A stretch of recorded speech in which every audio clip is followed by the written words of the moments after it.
welcome to another video. This one is a different kind of video. We're not walking.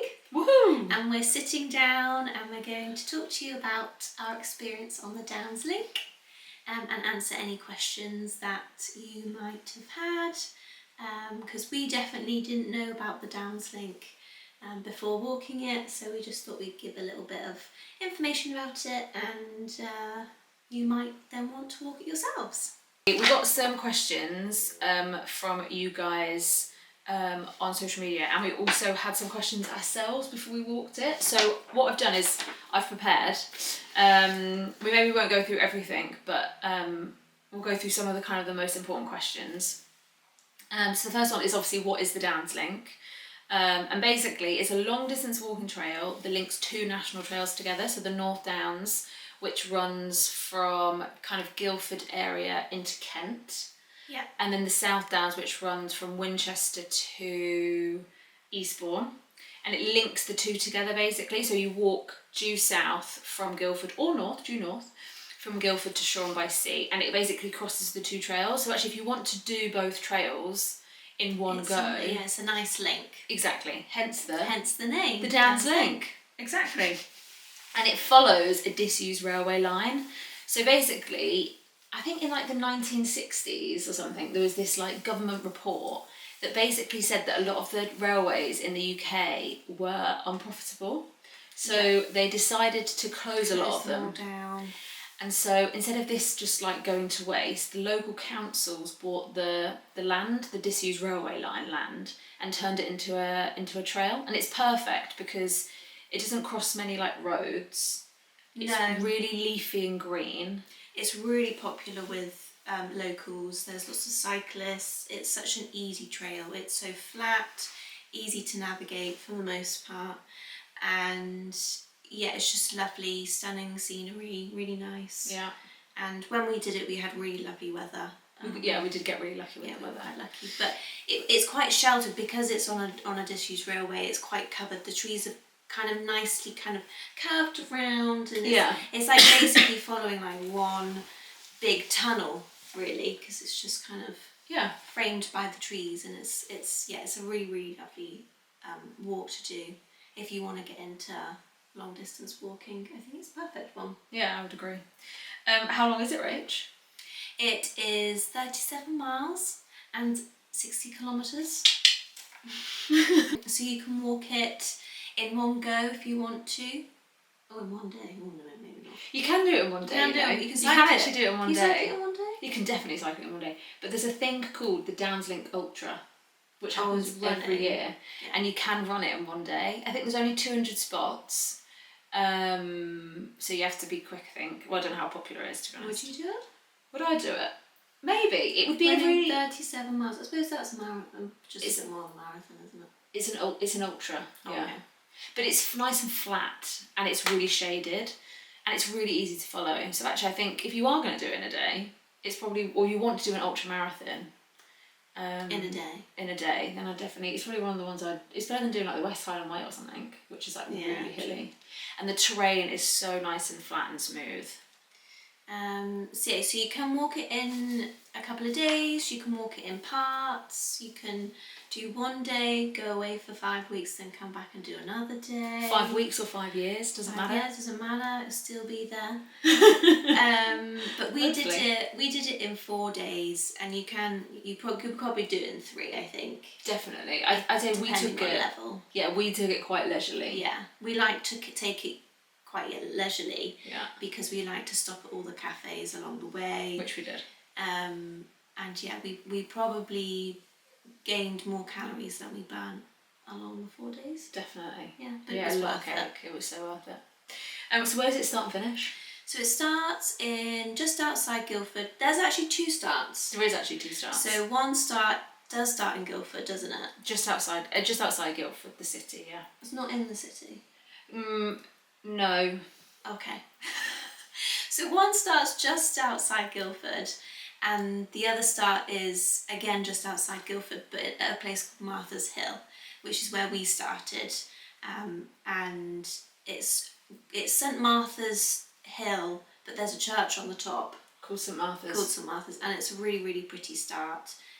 It was a little bit tricky finding the actual, like, I don't know, way marker of where you start, but it's near the car park, and there's like a little brick trig, I think. Is it called a trig? I think it's a trig. With the Downslink emblem on it, which is it's of the double bridge.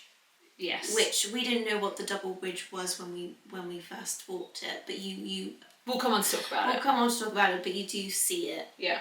And then you understand why it's a double bridge, and then it just starts there, and you just follow the direction of the sign. Yeah, it's quite well signposted. For the most part. For the most part, we did miss a few signs. We also did, in our experience, come across some police tape, so it meant that we did have to come off the trail. So we had to come off the trail and find the trail again. Yeah. But because it's not a national trail, which I think is important to note, it's not as well signposted or managed as a national trail. Yes, and if there are going to be diversions, they probably won't signpost that there are diversions. Yeah, yeah. But they're quite busy, so you've got lots of people to ask if you get lost. Yeah. So that's a good thing about it being really busy, is that you're never alone on the trail. You're always going to have someone to help navigate if you do lose your way. And where's the end? So the end of the trail is Shoreham-by-Sea. So the actual official stop, or the end, or the start, or whatever, is just before you get into Shoreham. Yeah, it's by the Air Show Memorial on the River Adieu. Because we weren't sure. It's not pronounced Adieu. River Adder. Sorry, River Adder. Yeah, I think so. Yeah. Telling me off my pronunciation. This girl who can't spell. So yeah, the end is marked by the Air Show Memorial. Yes. And also by the Shoreham-by-Sea toll bridge. Okay, I didn't know that. Yeah, do you remember the bridge where we finished? Yes. And there's a wooden sign that basically says the Downsling's 37 miles. So yeah, really easy. It's also marked on Google Maps, so really easy to. Well, we were walking and we were like, oh, this is the sign. Is this the end? We weren't sure if it was the end or not. Yeah. Going on a trail, you actually don't know if there is going to be anything official at the end or the beginning, are you? No, true. And I think, like I said, because it's not a national trail, it's not as well signposted or managed as. No, but it seemed like a very popular short one. I think definitely a very popular short one, but not very well known like a national trail, and therefore not as well managed or maintained. There are signs. I think it was really good. Do you? Yeah, as soon as you got out of Bramley. So basically, we got lost between Martha's Hill and Bramley's like kind of one of the first villages that you come across on the trail. And that was where we had the diversion with the police tape. So yeah, we did get a bit lost. But once you get to Bramley and you join the disused railway line, it's really easy to follow. But those first, I'd say like 5 miles, is a bit trickier because it is a bit more. There's more turnings that you need to take, and I think we just missed a few signs, didn't we? I was also very hungry and I was just desperate to get some food, and so I just got quite annoyed. So I wasn't in the best of moods. But anyway, once you get to Bramley, which is on the kind of one of the first stops on the disused railway line, it's pretty easy and straightforward. So then when you get to the sign, it's probably another like mile or so that takes you into Shoreham-by-Sea. Yeah. So at the end, Shoreham-by-Sea, you've then probably got another mile into the town, exactly. Yeah. And maybe another mile and a half to the beach, if you want to go to the beach, which is what we did. Which direction is it normally walked? You can do it either way, whatever you prefer. We just did it from Martha's Hill to the sea because we wanted to enter the sea. Yeah, we thought that'd be quite nice to enter the sea. Yeah, I think we'd usually do it that way. I also think as well, where we live is closer to Guildford, which is closer to the start, so it just made more sense. Yeah, it really varies on what we prefer to do. And actually that takes me on to my next question. Okay. Is it easy to reach by public transport? Yeah? Yeah, I'd say so. Yeah, I'd say so. It depends where you live, to be honest. So, if you're starting just outside Guildford, at Martha's Hill, you get a train to a place called Chilworth, and then from Chilworth it's about a mile to the start. If you're starting in Guildford, obviously you just get a train to Guildford and you start from Guildford. But yeah, major train stations are close by. And then Shoreham-by-Sea, there's a train line that goes from Shoreham-by-Sea directly into London, and then from London you can go anywhere. So it's really easy to reach. And also the places along the way are quite well serviced by buses. So if you wanted to do it in day hikes, you can get a bus, you know, say from Cranley back to Guildford, or Bramber to Shoreham, there's a bus. So it's pretty good, or well serviced by public transport, which when you're doing one of these hikes is quite important because you don't necessarily have 2 cars, you can't be dropping off cars. And also another thing to note is halfway, I'd say roughly halfway on the trail, is a place called Christ Hospital, and that's again a major train station, so you can get a train into Horsham and then from Horsham onwards. So if you want to do it over 2 weekends, you can do 2 days to Christ Hospital, and then you can do 2 days from Christ Hospital to Shoreham-by-Sea. And actually we have got a whole load of itineraries that we've put together, which you can find on our Instagram page if you want to have some itineraries that you can copy. Yeah, some ideas. Yeah, exactly. Do you need a map or a guidebook? I would say you don't need a map necessarily unless you like the security of having a map. Yeah. But there's not a lot of like information or guides on it, but we downloaded a PDF booklet which we used, which I would say is good for like information, but I wouldn't say it was very good in following the trail on it. I said the map was more descriptive rather than prescriptive. Yeah. So. But I'm glad we had it. I'm glad we had the map, the PDF booklet. I'm glad it had some good information on it. But yeah, I would, if you want like proper like coordinates, you need like proper. Yeah, get yourself an OS map.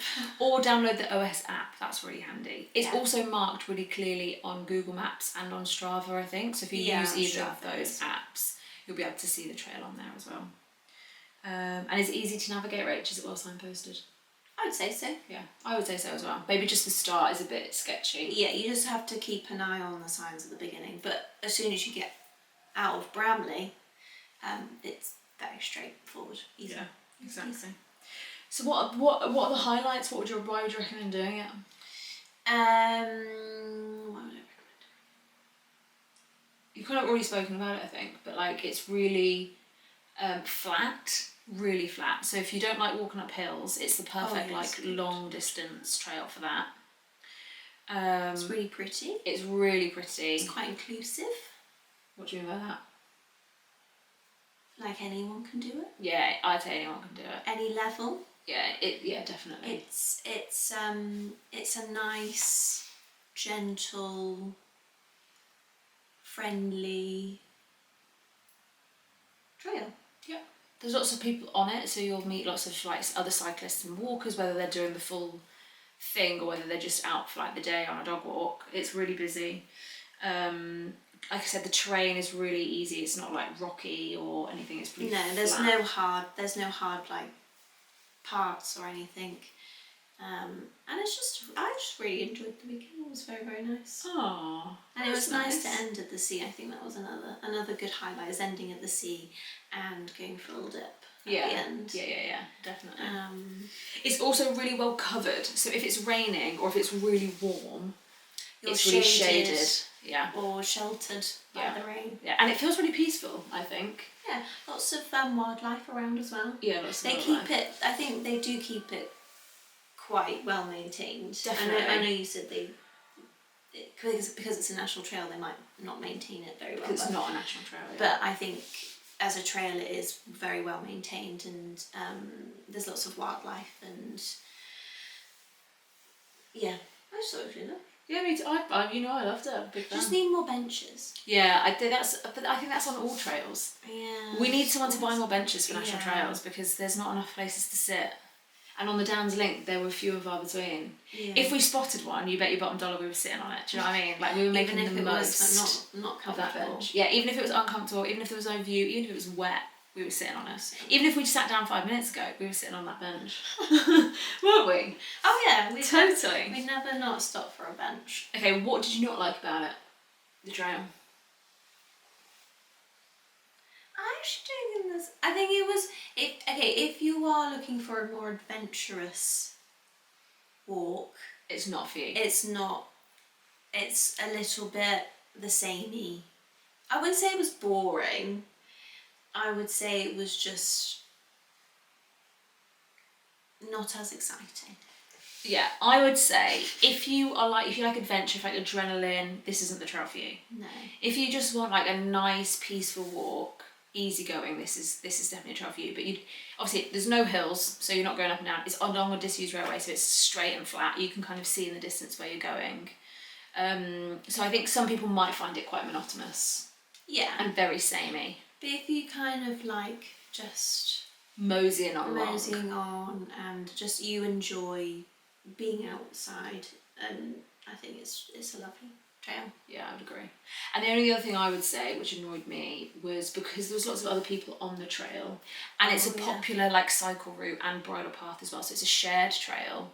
We were constantly getting like bikes ringing their bells at us, so having to like move out the way, and they were coming quite quick, and they'd get a bit annoyed if you... Yeah, that's another thing. So I'd just be like wary that it's busy. It's not peaceful. Well, it is peaceful from a nature point of view, but in terms of other people on the trail. Also, for us, it was an August bank holiday weekend, so it probably was and the weather was so nice. So it just was busy. Just watch out for the bikes. Yeah, watch out for the bikes, basically. Move out of their way, because they can. Yeah. I'm joking. Did we meet other people on it? Was it busy with other people? Actually walking it. We didn't see many actually walking the whole thing, but we did see a group. They were so sweet. Men and women. It was a mixed group, wasn't it? It was a mixed group, yeah. I couldn't work out if they were like friends or couples. I think they were friends. You think they were friends? Yeah. But they were really nice. Yeah, and we saw them on two of the days. Yeah. And they didn't live that far, so they were doing it. I think they went back home at one point and rejoined it the next day. But yeah, only them walking it fully. But again, lots of people walking their dogs. And what was quite interesting, I thought, was they kind of said the same as us, that like really like not really that well known. I think it's known as like if you're living in that area, you know about it. Yeah. And people probably don't think, especially walking, cycling probably is probably better known for cycling the whole thing. Yeah, I think definitely from a cyclist point of view. But to walk it, I don't think many people knew that it's like a full-on walking trail. No. Yeah, I would agree with you. Yeah. And probably more popular with cyclists because it is so flat and there's not many major road crossings. Oh no, it's cyclist stream. Very safe, yeah. And I would agree, cyclist stream. Maybe we should cycle it one day. No, I hate cycling. Okay, no cycling. We'll stick to walking. Okay, can you stay on the trail? Like the places to stay? Yes, there are plenty. Well, most of the places along the way. Yeah, I'd say there's B&Bs and pubs. B&Bs and pubs. All the way along the route. B&Bs. Yeah. And I'd say most of the towns and villages, there's somewhere to stay. We stayed in Cranley. We stayed in Horsham. So when we got to Christ Hospital, we got the train, one stop to Horsham where we stayed, and there's loads of options there. There's no places to stay in Christ Hospital, is No, there? no. But I think, and also the group of people that we met, they were also staying in Horsham. Or they were also getting the train, do you remember? So anyway, yeah, you can't stay in Christ Hospital, but get the train to Horsham and you can stay there. I think there's places in Henfield, and we also stayed in Bramber. And also there's places to stay in Shoreham-by-Sea, sorry. So in terms of eating and drinking on the trail, where are our favourite places to eat and drink? Or where were your favourite places to eat and drink? Oh, okay. My favourite places were, so in Bramley, there was a pub called the Jolly Farmer, which was really nice. Yeah, really nice inside, like lots Very of character. Traditional. And it had like a bit of a garden out front, so we sat outside, wouldn't we? But it was on a main road. Yeah. But... and then, what was the next place? We had a nice brunch. In Cranley. Weldon Green Kitchen. Yeah, well, we had breakfast. Yeah. And then when was the next one? I actually can't remember. The food and drink's a highlight for me, so I can remember them all. There was the cafe we came across. Yeah. Called the Churn. The Milk Churn. Milk Churn. And that was so good. They like make their own cheese. Yeah. And so people were having like cheese on toast. Oh yeah, they were having grilled cheese sandwiches, cheese boards. Because the people next to us had like a tasting board of like grilled cheese sandwiches. We had already we weren't that hungry, were we? And I'm a bit gutted that we didn't get the cheese, but we got a cake and a tea. That was nice. That was quite unexpected. It's the Milk Churn. And then my other favourite place was the Cabin. Yes, that was the day after, wasn't it? Yeah, the Cabin near Henfield. Yeah, and you kind of had like a view of the South Downs actually by that point. So beautiful. And the weather was stunning. Yeah, we did get really lucky with the weather. But yeah, that was also another nice cafe. Yeah, definitely. All outside.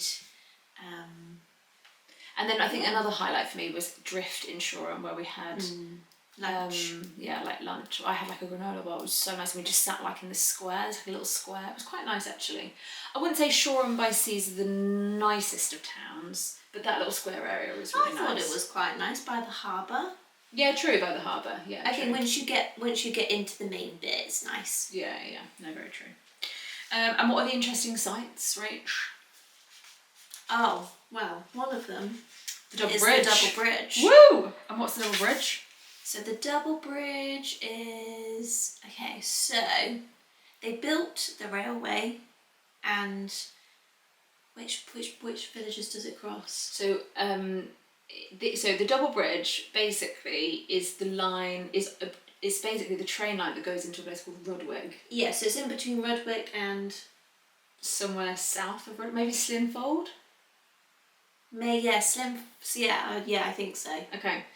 But basically they built the bridge and they said it was too much of an incline. Too steep for the train to then go up into Rudwick, I think it is. Mm-hmm. Anyway, so then they built an iron bridge over the top of the brick archway, and it's basically got two bridges, so it's become the double bridge. Yeah, exactly. So they built a brick bridge originally, but because the incline was too steep, they had to level it out. So they put steel bit on top basically. I know, yeah, but I'm just repeating what I'm just reaffirming what you're saying is correct. So that is the trust. I do trust, yeah. That is the emblem of the route. Yes. So like an acorn will be the emblem of a national trail. The double bridge is the emblem, and it's on all of the signs for the Downs Link. Yeah, we can put a little picture here. And then what other interesting sites are there, do you think? Well, the St Martha's Church was nice. St Martha's Church is really nice, really pretty. It's like on the top of a hill. We've got a really nice view of the surrounding areas. Yeah. The Downs, the North Downs. Oh, the North Downs, yeah. Yeah, the surrounding areas. And then you've got the river. Yeah. The river... Ada. Yeah. Bramber Castle. So you walk straight past Bramber Castle. That's really nice. We had like a little picnic on the top. It's not actually, it's the ruins of the castle. Yeah, it's ruins of the castle. Also, you've got do you remember as we were walking to Shoreham-by-Sea, we saw that like big like chapel to the right. Did you know Lancing College Chapel, I think it's called? We were walking from Bramber to Shoreham-by-Sea. Oh, it looks like Hogwarts. Yeah, it looks like Hogwarts. Basically, that is the largest school chapel in the world. And it's part of this like Lancing. What's Lancing? It's a private school, it's an independent private school. Yeah. Oh, and there is another private school in Christ Hospital. Yeah, that looked quite fancy as well. Which I think Christ Hospital is just that school. Yeah, maybe a few houses. Yeah, you don't actually see the school, but... Yeah, it looks posh. It looked really fancy. And then the other thing to say is because it's along a disused railway, there's loads of like bridges and like old... Oh yeah, you see the old railways. Old railway. So there's Baynard's railway station. That's like it's now privately owned. It's a house. It's a really lovely little railway station. And it's got like the old platform. Like the old platform is the garden. Yeah, and at Grinstead. Yeah. You see West Grinstead. You see a old railway carriage, which sometimes is open. It wasn't open when we were. I think it's occasionally open on like a Sunday or something. Yeah, you can sometimes go in it. Yeah. But that's a nice area. They've made that quite nice, like little seating area, and you've got the carriage. Yeah, it's quite nice there. What's the best time to walk the Downs Link, do you think? The best time to walk the Downs Link is probably we always usually like to go walking in May. Yeah, we do. But we walked this in August and that was lovely. Anytime.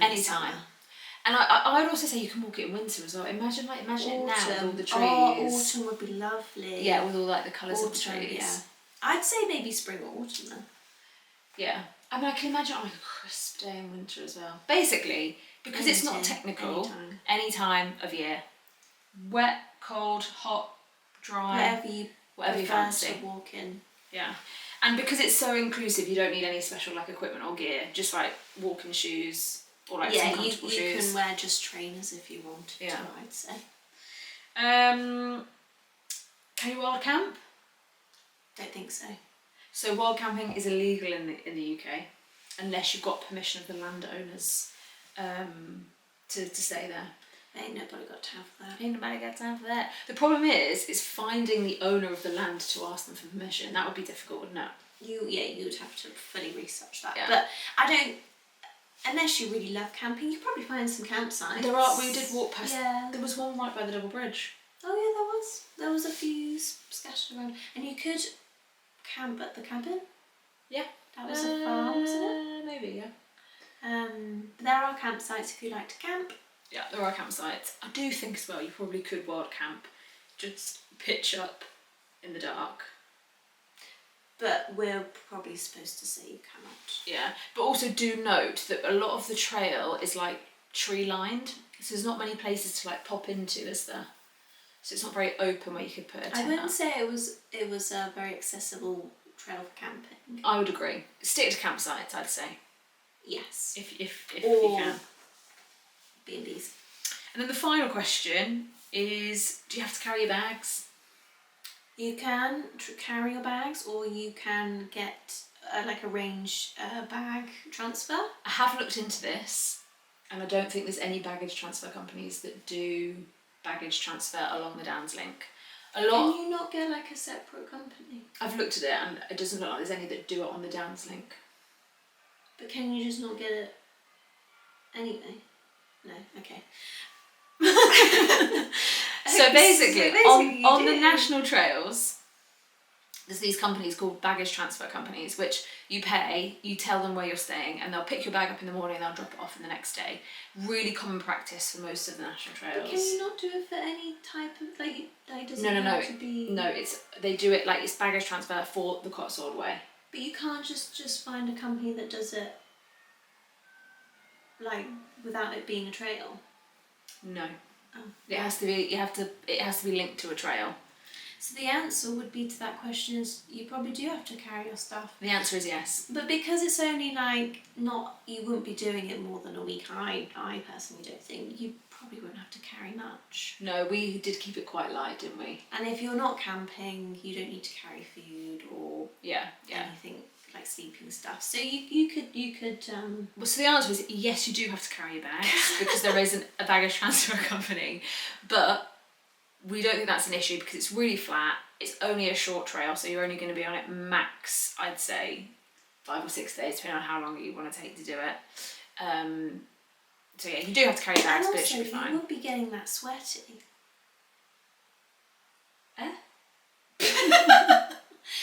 You won't be getting that sweaty? Yeah, because... I got sweaty. But not like if you were about to run an ultramarathon sweaty. Yeah, but run an ultramarathon, Cal, you don't need to pack your pants, do you? Because you just do it in a day. Well, okay, fine. You just need to pack a couple of pants and that's it. And some deodorant for fun. So that's it. They're all the questions.